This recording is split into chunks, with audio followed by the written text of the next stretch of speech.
Monthly partner in brief of ongoing progress work on the shutdown of Lagos infrastructure and bring all the traffic into this direction. We are going to work to ensure that it is better during the emergency traffic. If we don't do what we need to do now, the road will collapse. Good day and welcome to this week's episode of your program, Infrastructure Weekly. I am Abosede Omowi. On the program this week, we will take you around infrastructure projects across the country and also the strategies being adopted by the federal government to bridge the nation's infrastructure deficit. We'll be back after this time out. Stay tuned. Coming together of opportunities. This is what Infrastructure is the backbone of development, which explains the Buhari government's effort at bridging the facility gap.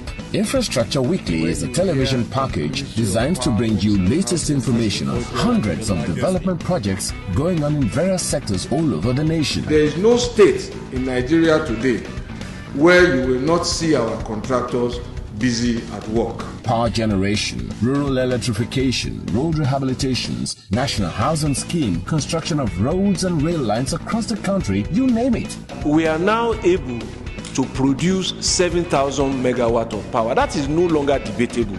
Infrastructure Weekly is Nigerians working together for a better Nigeria. So be better informed to take better informed decisions. Watch Infrastructure Weekly, showing on Channels Television Thursdays 2:30 p.m., NTA Network Wednesdays 5 p.m., and Core TV News Fridays at 8 p.m. Infrastructure Weekly, making development known. Thanks so much for staying tuned. The federal government says it intends to continue to work to develop the southeast and south-south geopolitical regions of the country after years of neglect by previous administrations that has led to the abandonment of several priority projects in the regions. Minister of Information, Culture and Tourism, Lai Mohammed, disclosed this while inspecting infrastructure projects within the regions. He added that the project will be game changers in the economic development and empowerment of the people of those regions. Let's take a listen. President Muhammadu Buhari's administration has decided to concentrate on the completion of abandoned projects rather than awarding and introducing new ones. The Minister of Information, Culture and Tourism, Lai Mohammed, who disclosed this in Eleme in Rivers State while on an inspection of the Enugu-Port Harcourt Road Rehabilitation and Reconstruction Project, explains that the administration believes in continuity in governance. The minister inspected the 4 sections of the road project being handled by different contractors from Enugu to Lokmanta, from Lokmanta to Umuahia, Umuahia to Aba, and Aba to Eleme in Rivers State.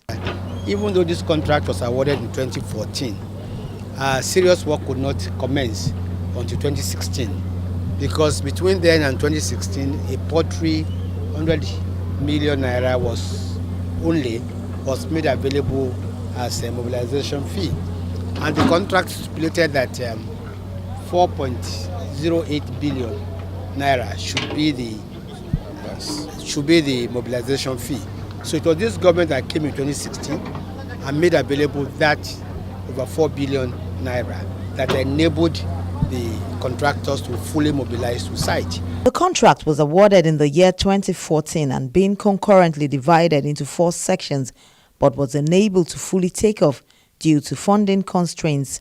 However, contractors on site commended the present administration's commitment to sufficiently funding the project. Our cements are coming in bulk, so we don't keep it for too long in the dry season. In the rainy season, that's why you can't see them here. So the contractor has no reason whatsoever not to come on full force from October, November. We are believing God that rain could stop as early as October this year from the weather report. This is the asphalt plant, 400 tons capacity. So we are set to go. We are not holding the contractor a brass as I speak to you. That's kilometer 120 plus 500. And that is where the job of Arab contractors starts. That's their own 0 point. From that point, Arab will take over to reconstruct this dual carriageway up to Aba. This place is kilometer 120, 500, as I said earlier. And the end of Arab own is 176, 600, giving us a total distance of 56.1 kilometers. That's the one Arab is working. Also, like the other contractors, their own percentage progress is about 24%. And what weighed it down, they've actually done up to about 30 kilometers of pavement. And what is weighing their progress now is the trailer park they have not started. Because of that trailer park at Aba end, which they have not started because though we are trying to clear the problems of that area. This section 4 is being handled by Mr. CCECC Nigeria Limited. It is 41.4 kilometers long. And although the project, some part of it about its commencement when it was awarded, but by now we achieve 1 kilometer full construction, and then we have achieved about 4 kilometer sand fill, which we obtained by dredging. So the kilometer zero, the beginning of the project starts just on this bridge, and it ends at the Elemi Junction. The rehabilitation of the Enugu-Port Harcourt dual carriageway has the full complement of Nigerians on the job and has helped create jobs and boosted the local economy of the people. Additional 2 kilometers. Like I was telling you, sir, the only work we can do in the rain is covered work. And that's what they are doing right here. And there is full complement of Nigerians on this job. The executive order on local content prescribes that there should be a reasonable number of Nigerian professionals working on this project. We are on our own part enforcing it effectively. So the young man who came greeting you right there is a Nigerian surveyor, and they are gainfully employed. Before now they were doing nothing. Go throughout the length of this road, little businesses have strangled. You can imagine a contract of that 2 billion. It's a big industry. I believe it is important that we're here to see the sheer amount of economy that is being created by this administration. Like Mr. Yokomi said, this is 32 billion naira project. And you can imagine the kind of economy is creating. Not just are we employing Nigerians, professionals, engineers, surveyors, even the consultants that I met now is a Nigerian. But you can imagine the kind of, the amount of economy that's being generated. Oh yes, the amount of the amount of economy that is being generated just around it. Part of the minister's nationwide media tour of federal government's infrastructure project was a visit to the ongoing work at the second Niger Bridge, where he expressed satisfaction with the pace of work along this axis. He reiterates that funding will not be a problem. If you're not here, you cannot see the enormity of the work going on. It's very convenient for naysayers to try and mislead people that nothing has been done on the second Niger Bridge. But from what you have all seen today, clearly work is going on every minute on the second Niger Bridge. I'm glad you are all here. I'm glad that you appreciate that these are not equipments that could be moved over in 2 days or 3 days. And I'm happy that you see them, full blast working. The complexity of this project is such that only the best can handle it. And I'm glad that we have a very competent contractor and in this project. Currently, the Phase 4 of the early bridge works is ongoing and about 70.69% completion, with Phases 1 to 3 completed, and the entire project is expected to be completed in 2 years. Out of the 615 piles that is designed for the bridge, we have done 310 piles driven into this earth. The contractor has, as I'll show you later, they have cleared the sites to a length of about 2-point-something kilometers. They watered the whole, because here is like a creek, and then applied what we call geotextiles. The minister says the completion of the second Niger Bridge and the Enugu-Port Harcourt dual carriageway will change the entire socio-economic landscape of the southeast and south-south regions. It is expected that these projects will immensely reduce the strains on the existing Niger Bridge, improve traffic inflow, health and security, create opportunities for host communities, as well as improve on the socio-economic activities of the nation, among others.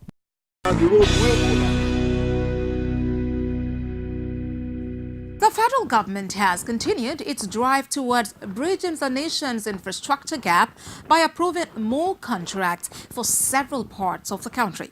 The government says this will help in ensuring that more Nigerians return to gainful employment through engagement in some of the projects as professionals, laborers, and other associated work. If you remember, this time last week I was actually in Onitsha and Asaba, inspecting the second Niger bridge.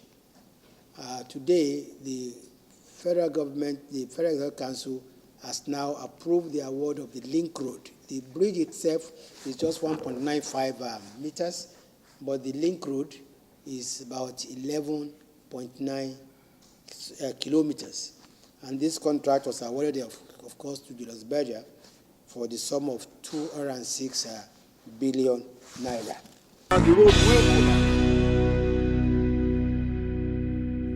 The program is still Infrastructure Weekly. For comment, inquiries, and feedback, you can get in touch with us on Twitter at @infra_weekly and on Facebook at facebook.com/Infrastructure Weekly. Now to the power sector. The federal government has laid out the current state of the power sector and what it intends to do to take it to the next level. Minister of Power, Works and Housing Babatunde Fashola spoke on the state of the sector at a special briefing focusing on the sector in Abuja. Let's take a listen.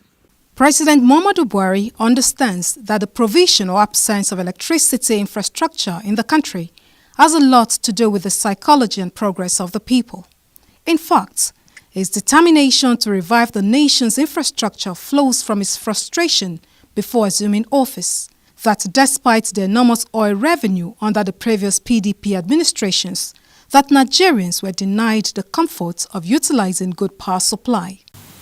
The generation of power has improved from approximately 4,000 megawatts in 2015 to approximately 7,000 megawatts in 2018, averaging an increase of about 1,000 megawatts per annum, and we expect to add 459 megawatts in Azura, 259 megawatts in Kaduna, 240 megawatts in Afam, 40 megawatts in Kashimbila, which is almost a total of 954 megawatts this year. In the power sector, the government says there is more than 2,000 megawatts of additional power generation capacity. Some are via publicly owned plants, including Afam Fast Power 240 megawatts, while others are through private sector investments supported by the federal government, which includes Azura Power 450 megawatts. The federal government launched a 701 billion naira intervention fund under the Payment Assurance Program, aimed at supporting power generation companies to meet their payment obligations to gas and equipment suppliers, banks, and other partners. This will give an average annual increase of about 1,062 megawatts per annum in transmission capacity. TCN currently has about 90 transmission projects in various stages of construction, and many of them are scheduled to be completed this year. So we can transport what the GENCO generate, and there's a transmission expansion plan from 2018 to 2028, which government is committed to implement. With regards to distribution, this has also improved from 2,690 megawatts approximately in 2015 to a peak distribution of 5,222 megawatts in 2018, averaging an increase of about 844 megawatts per annum, because the DISCOs have also done some work. There is transmission expansion and rehabilitation program, which has resulted in a 50% expansion in grid capacity since 2015, from 5,000 megawatts to 7,125 megawatts as at December 2017. Although this administration's effort at boosting electricity supply has recorded successes, the distribution companies must step up their capacity, meter all Nigerian homes and businesses and distribute the excess 2,000 megawatts to consumers. As facilitator of business and enabler of private sector, government has done the following. First, through the Central Bank of Nigeria, government made available the sum of 213 billion naira to the power sector at concessionary interest rate below market rate to GENCOs and DISCOs.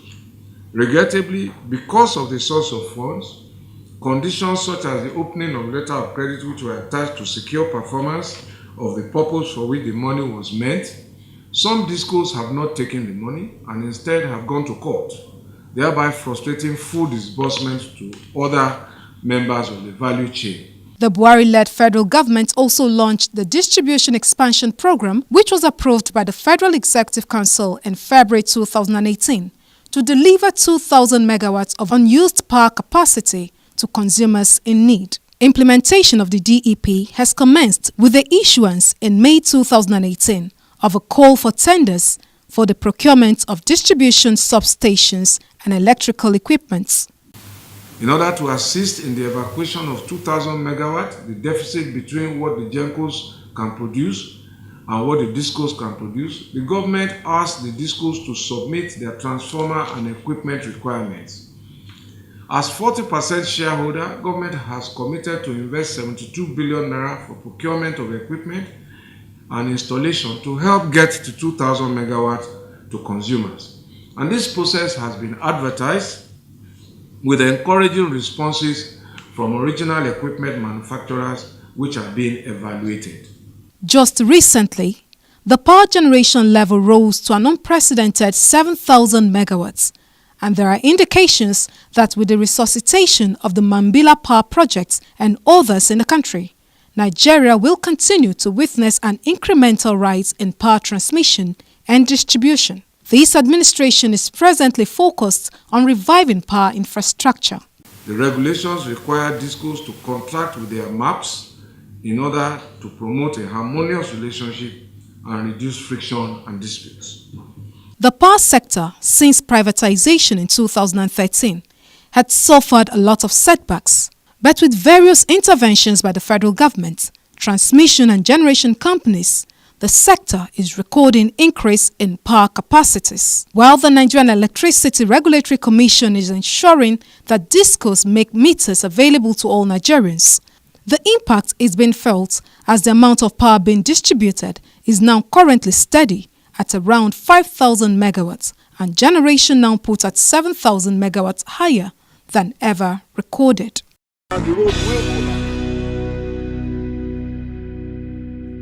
We will be back after this timeout to take a closer look at the moves by the federal government to recapitalize the Federal Mortgage Bank of Nigeria for the challenges of bridging the nation's housing deficit.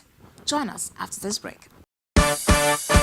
London, New York or Lagos, business or holiday, home or office, you can now carry out your tax transactions from anywhere in the world. You can now file all your tax returns, pay online, get a receipt and even process your tax clearance certificate from anywhere in the world online and in real time. All you need to do is log on to www.firs.gov.ng and click on e-services and be introduced to the world of innovation, convenience and transparency from the FIRS. You can also pay stamp duty as you register a new company with the CAC or for other transactions that require stamp duty payment online. You can also file your withholding tax returns and determine the withholding tax deducted from you is in government covers so that you can get your receipt within 45 days as long as the deduction has been remitted. Yes, all of this and more online at www.firs.gov.ng/e-services. FIRS, making tax administration as easy as ABC. Please note that all FIRS services are free of charge. This message is from the Federal Inland Revenue Service. It pays to pay your tax. To the housing sector now. Over the past few weeks, we have focused on the National Housing Program and its impact on the nation's housing sector and on employment and empowerment of local communities all over the country. With the program now up and running, attention is now shifting to putting in place an acceptable mortgage program to ensure that Nigerians are able to access the program without let or hindrance. Minister of Power, Works and Housing, Babatunde Fashola, who was speaking at a real estate roundtable in Abuja, said the federal government intends to restructure the Federal Mortgage Bank of Nigeria by recapitalizing it and streamlining its operations to respond to present-day realities. Speaking on the theme, Innovative Housing Financing Model as a catalyst for home ownership during a roundtable event, Minister of Power, Works and Housing, Babatunde Fashola says recapitalization of the Federal Mortgage Bank will boost housing development nationwide. This would also create more opportunities for Nigerians earning a living to own a home and tackle the country's housing deficit. When we finish the pilot, our intention is that if people accept it, we would have evolved an acceptable Nigerian house. We would also hopefully then have evolved an affordable Nigerian house with reasonable costs. But again, the house becomes unaffordable if you have to do cash and carry. People buy houses over a period of their lifetime, not overnight. And so, Federal Mortgage Bank becomes critical. We believe that all of us must not lose sight of the social aspect of housing as well. And the fact that as we go on, we cannot afford to leave behind millions of Nigerians who are not so enabled in terms of funding to be able to pay the exorbitant price for the houses that are available today. Nigerians must not allow problems of deficit to define the nation. Therefore, homeowners and landlords need to be considerate, as most workers who earn salaries regularly and can even afford to pay rent do not receive their salaries in advance, but in arrears. The President Muhammadu Buhari National Housing Program will reduce the number of those who rent houses and increase owners. In the northern part of the country, we're building those 1, 2, and 3 bedroom houses in bungalow types with courtyards at the back to respond to the cultural needs of that part of the country. In the southern part, in places like Akwa Ibom, Enugu, and we're doing a mix of some bungalows and blocks of 16 apartments, 4 on each floor. As I said, the operative word is pilot. Pilot because we are introducing a new product to the market, and we want to be sure that the off-takers will accept it. Understanding the plight of Nigerians under the bracket of low-income earners, the Minister of Power, Works and Housing, Babatunde Fashola, again commences his advocacy for payment of rent in arrears as against what is obtainable in the country. Imagine what is possible if we all resolve through Redan, NIES, and everybody that from tomorrow, all landlords agree by themselves to even take, I don't even say take it, 1 month's rent in advance. We reduce the pressure by 12 months in advance. So it will be lovely if it is in arrears when they get paid. Do you imagine the release in this economy? He advocates that people should build houses, make it affordable and acceptable as an action plan to end issues of deficit. But this critical mass, this is what we think they want. This is our cost. Frank, can you build one at this cost? If you build it, I will buy it as government. What will I do with it and how will I buy it? Because I know that he wants a house. He contributes to the National Housing Fund. He's entitled, therefore, to apply for a mortgage loan. We will give him a mortgage loan and pay off Frank, who has built the house, to go and build the next one. And we will continue to deduct from his salary until he retires. All of the mechanisms for doing this are already in place, and we are planning to recapitalize the Federal Mortgage Bank to have the wallet size to deal with what it has to deal with. I said, make sure that your tenant has a job. He must show you that he's an employed person. It is better and easier, but that won't cover the field, but it will be a start. If he is employed by somebody, so he's not self-employed, tell his employer to give you a guarantee that he will deduct his rent for you before paying his salary. Let the tenant also sign. And it is the employer who owes you a contractual obligation to deduct, just like they will deduct your mortgage. So if your real fare is default of rent, you can secure it by this means. Skills acquisition should not exist in isolation. Economic programs, including construction of houses, which provides employment opportunities for many Nigerians, has to be available as a backup. This is what President Muhammadu Buhari is doing with the current government national housing program ongoing in 34 states of the Federation. The construction work that is going on has increased the demand for building materials, limestone, sand, laterite, and all of that. Those materials are not in the city. They are in the rural area. So there's a lot of activity going on there. And if those things continue to be sustained and people earn an income while they are close to their, they seem less likely to want to come. So we're already plugging the dam.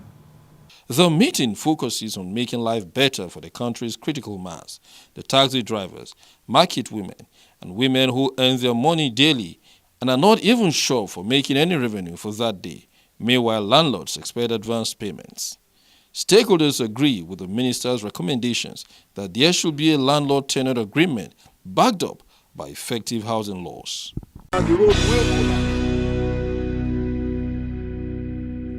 That's it on this week's episode of the program.